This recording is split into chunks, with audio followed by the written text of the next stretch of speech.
In the last video, I derived the equation of motion for the one-dimensional harmonic oscillation in the undamped case by applying the Newton's law of motion. So we had the following situation. A spring is attached to a wall, and at the other end of the spring there is a mass attached to the spring. And now when you push the mass against the spring exerts a force against this elongation. And applying the Newton's second law of motion results in this differential equation here.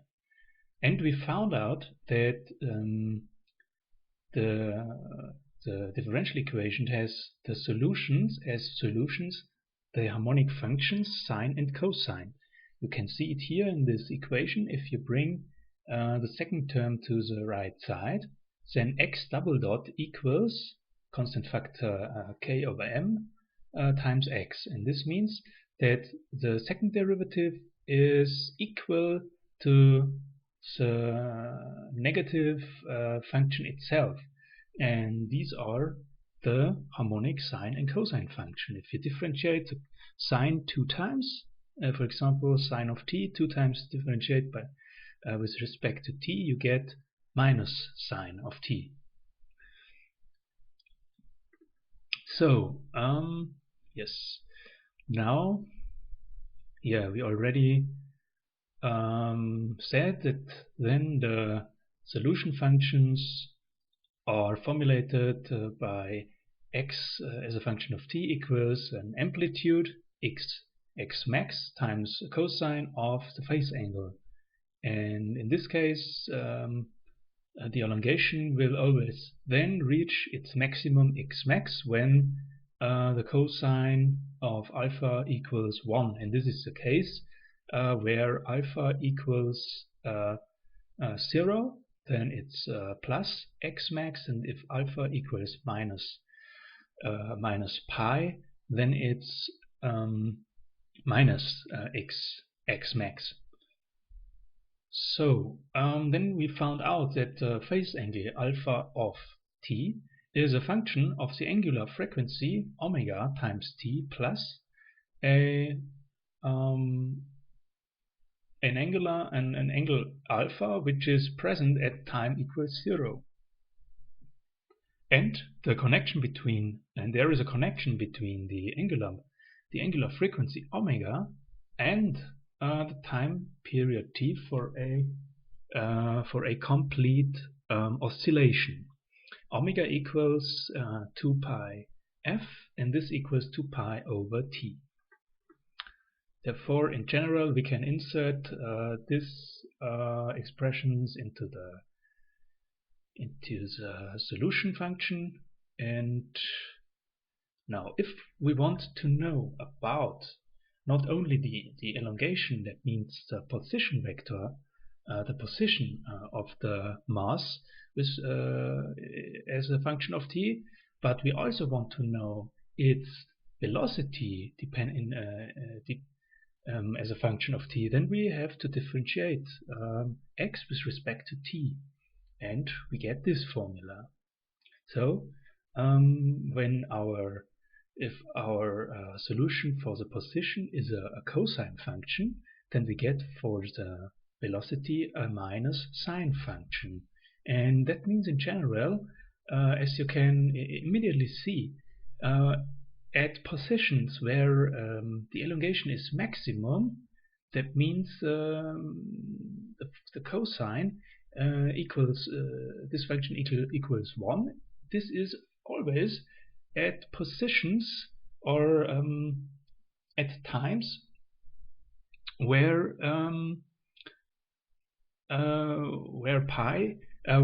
alpha equals 0 or pi. Then we have we get maximum amplitude, but this also means at this phase angles or at these times where a phase angle of pi equals a half of the time period t, we immediately see that these are the extreme positions of the x maximum elongation, and at this moment here, at this time t where x is maximum, we don't have any velocity at all. So this is we can directly see it from the experiment that this must be right, because the sine function of pi or 0 equals 0. So, and now we can also analyze what we get for the acceleration of the mass with as a function of time, and there we see that it's oh, there I have a mistake. Sorry. Here we have, this is a cosine. It's the same. It's also a cosine function like our function of the elongation. That means when the elongation is maximum. Oh, sorry. The minus sign is right here. Then, if the elongation is maximum, then also the acceleration has its maximum. What does it mean? That means that at positions where x is maximum, the acceleration in the direction in the counter direction is also maximum, and that means that the accelerating force due to Newton's law is also maximum at these positions, at minus x max and at plus x max on the other side here. Okay, and now if we insert the functions for x double dot of t and x of t into the differential equation, then we find out that we can calculate the omega, the angular frequency, just by the constant term, spring constant, over the mass. And yeah, we know that the angular frequency is connected to the time period by 2 pi over t. Then we find out that the time period itself, t, for one complete oscillation is this formula here. Time t is equal to 2 pi times the square root of m over k. So that means that the time period of the mechanical undamped oscillation just depends on the mass of the oscillating object and the spring constant k. So now in the following I derive the general solution for the one-dimensional harmonic oscillation with starting conditions x at t equals 0 and a velocity t equals 0. From this information we get x max and alpha 0, meaning alpha at time 0.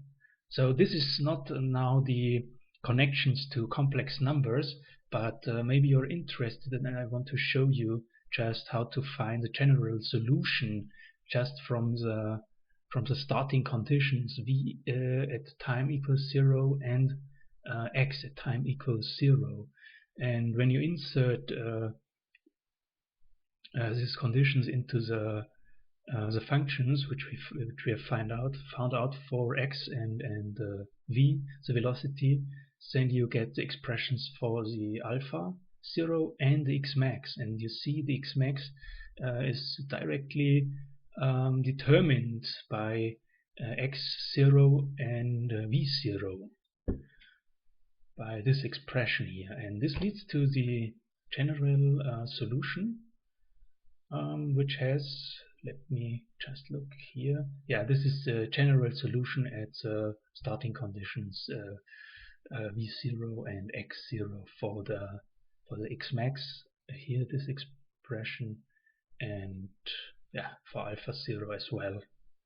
We have to take the Arcus tangents, and we would also have to use the quadrant, the rules in the quadrants, as we did before. So now, what is the connection of all this to complex numbers?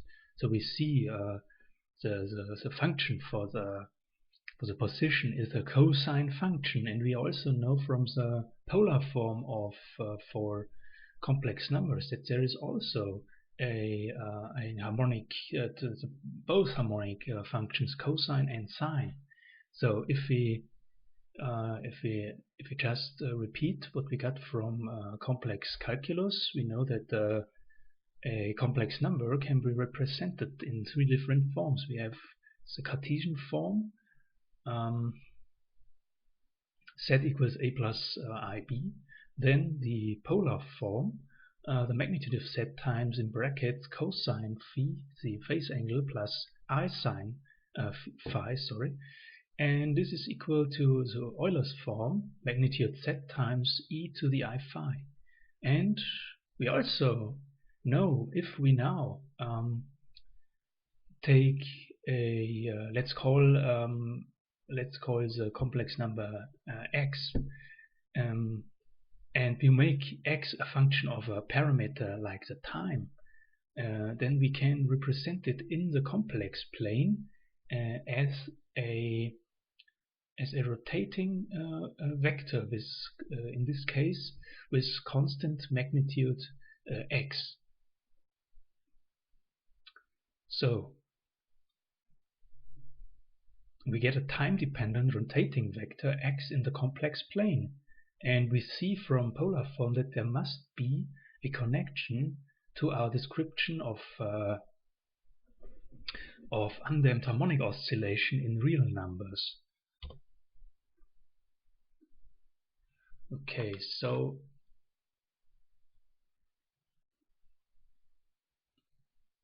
this is again repetition from the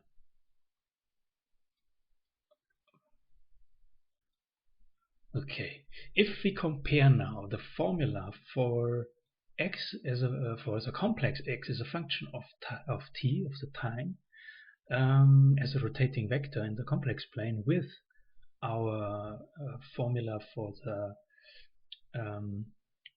oscillation in real numbers, then we find out that the real part, the projection onto the real axis of x as a complex number of t, equals x max times cosine alpha t, and this equals x of t. This is our function for the oscillation, the one-dimensional undamped oscillation.